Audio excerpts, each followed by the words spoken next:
Hi there, welcome back to another small ramble with me, writer and mental health advocate Tobe Allen. I'm also one half of the BARROW Podcast, the show I do with my mum where we talk about dysfunctional families, divorce, mental illness, while writing a memoir together.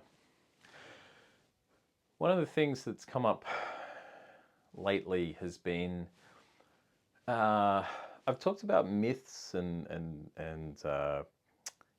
ideas that we have of ourselves in society and like narratives that we have. Something I've been thinking about, and I've talked about family court before, family law, but one of the things I have been reflecting on has been that, and it's sort of strange, I feel like I'm just realizing it now. It's something I've always known, but it's kind of crystallized, I guess, lately, is like the day that my father left, when he walked out on my mother and I, that was the end of my relationship with him. And even though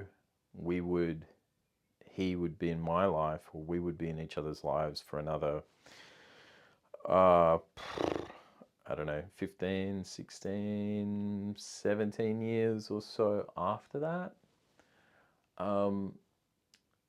it really was over the second he left. Like, it was done. And I'm at odds about how I feel, but I'm just going to say how I feel for the record because that's what this is.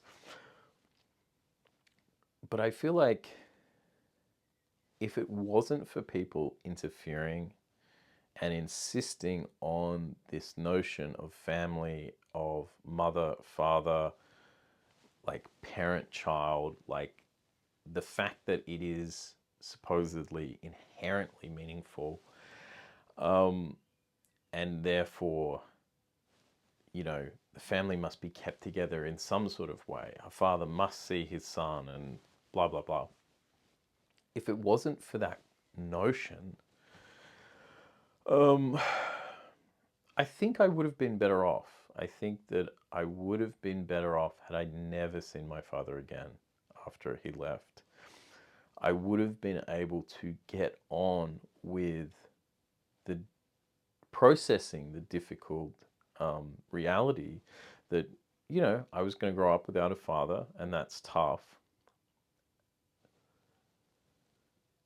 But I would have been able to get on with it rather than this kind of prolonged state of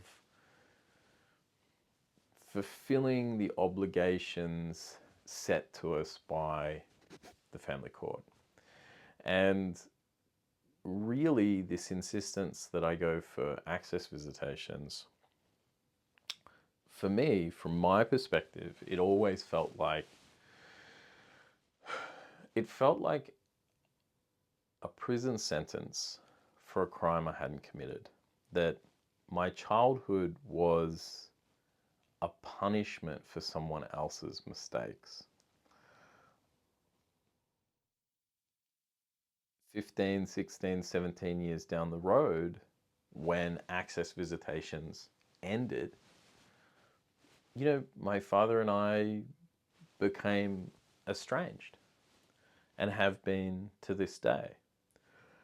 And really, all that access stuff and that family court stuff and that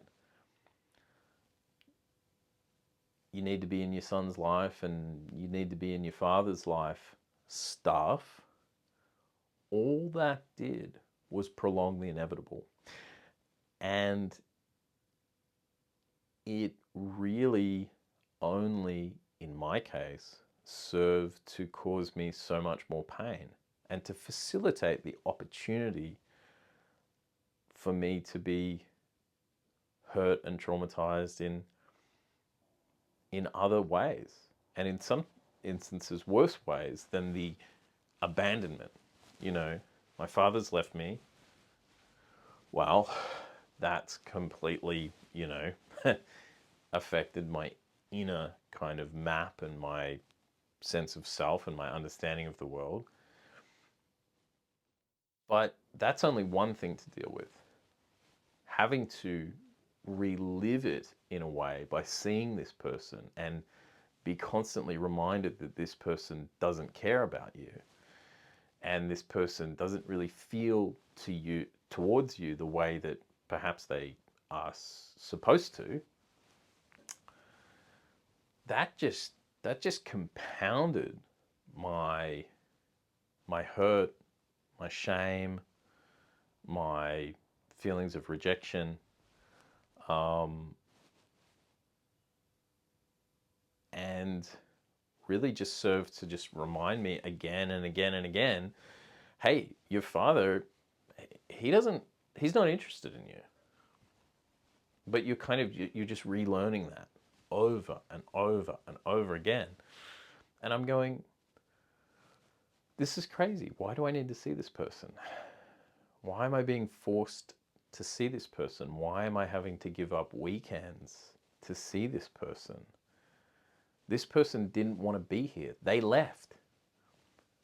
Let them leave. Let them go away completely. I think that, again, it's a specific case, but in my case, given who my father was and what his character was like,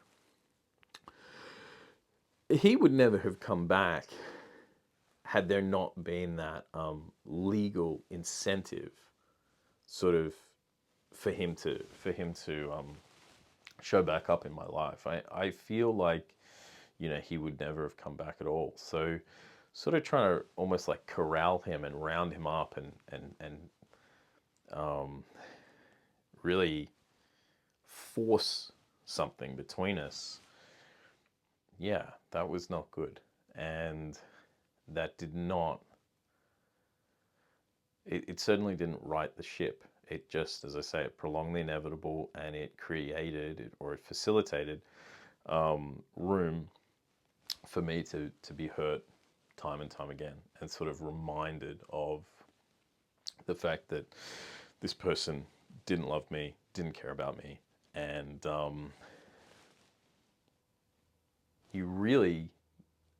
we only had a relationship kind of at gunpoint, like there's a gun to his temple, you've got to go see your kid, otherwise you're breaking the law, and there's a gun to my temple going, it's access time, you've got to be with your father.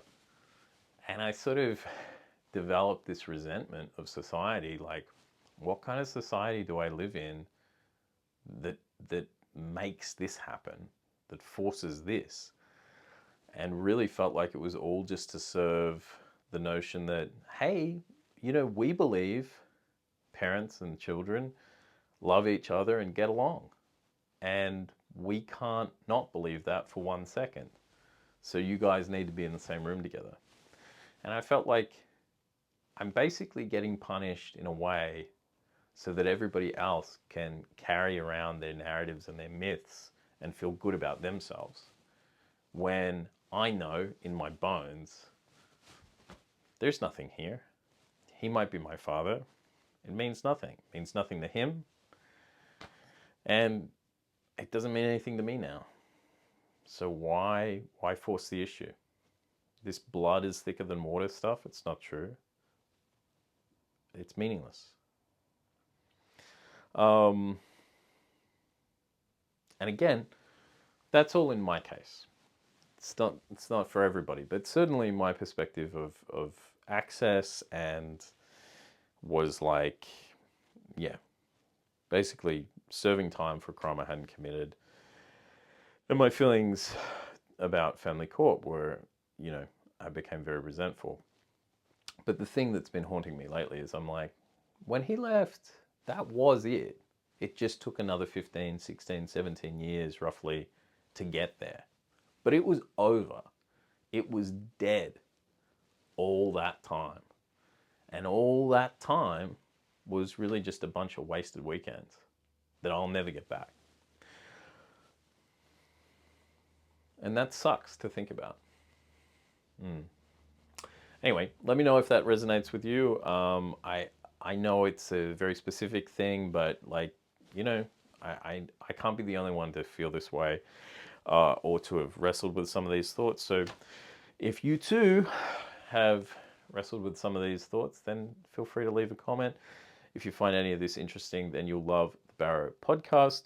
You can find links and further information in the show notes to today's video, and you can also watch unedited